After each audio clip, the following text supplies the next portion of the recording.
Over the last 50 years, intervention in a woman's pregnancy, her labour, her birth and her breastfeeding have increased phenomenally.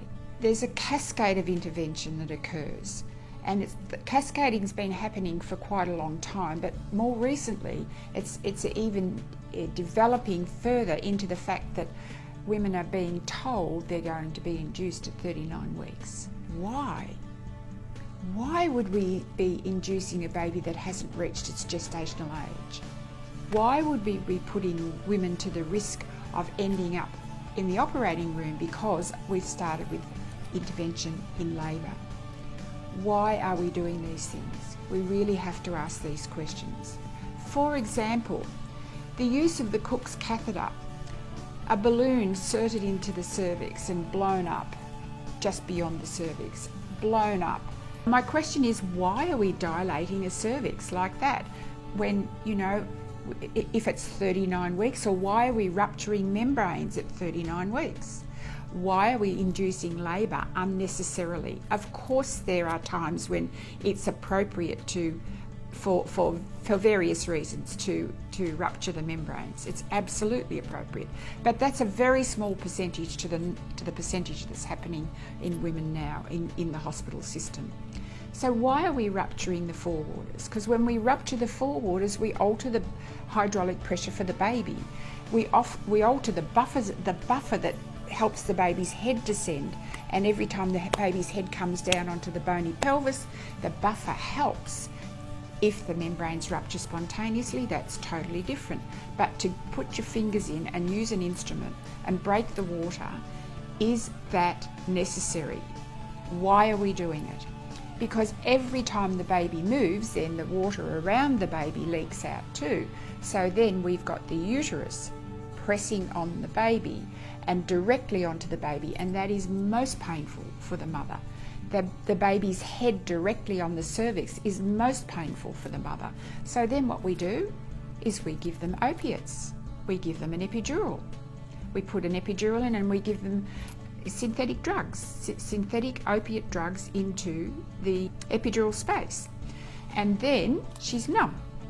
So she doesn't feel the rest of her labour. She's not guiding it herself. She's not working with her baby. So then we're standing over her, instructing her what to do and how to do it. So my questions are, so many of them, why do we do this to women? Why do we lay a woman flat on her back? And the other thing that happens when we anaesthetise the maternal body, so she doesn't feel anything from mid-body down to her legs, is how does she deal with the baby coming through the pelvis when she's flat on her back? The diameters are less because of the pressure on the sacral spine. The pelvis is not opening like it would normally if she was off the pelvis.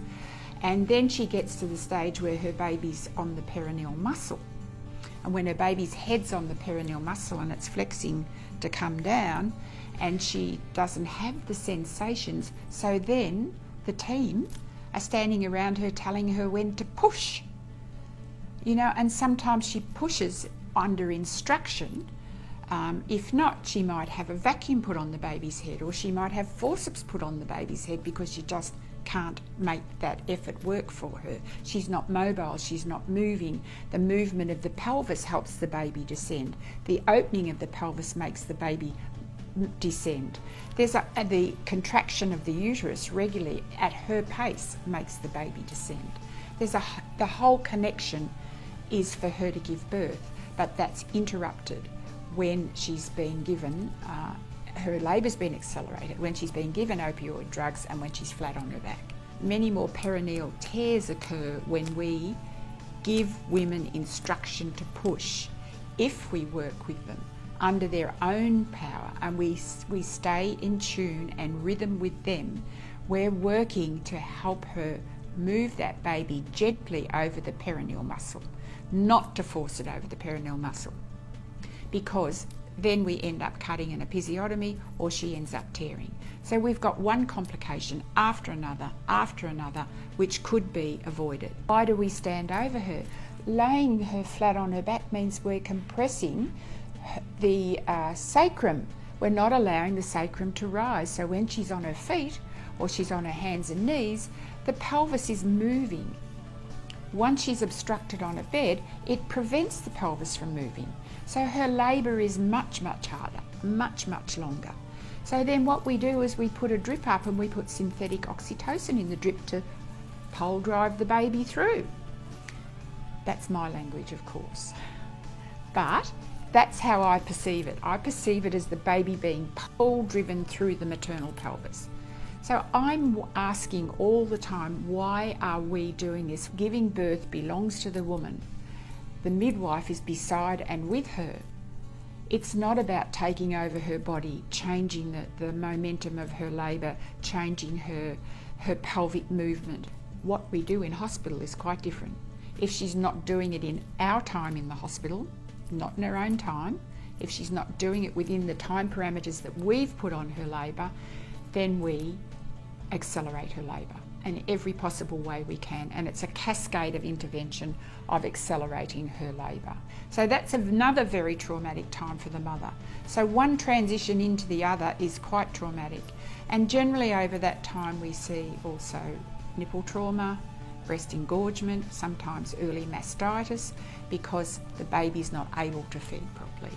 So these are the things that I really like to work with women in their pregnancy, if possible, to start preparing them, and to also focus in all of that, in the birth planning and the breastfeeding planning, is to focus on the importance of the first breastfeed and the first 72 hours, unhurried, uninterrupted, untouched in that time. And unless there's an urgent situation, there's no need to do anything, but the midwife will be carefully observing the mother and her baby. She'll be watching for blood loss. She'll be talking to the mother about her uterus contracting and retracting, and she'll be talking to the mother about her breastfeeding, talking with her, hopefully beside her and not standing over her, because that's a dominant position.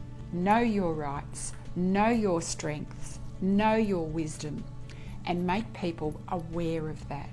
So as a midwife with 45 years experience, I encourage you to be well informed, to understand what is being offered to you and why. Ask all the questions, document what you need to, and prepare your birth and your breastfeeding plan in the way that is instinctively right for you.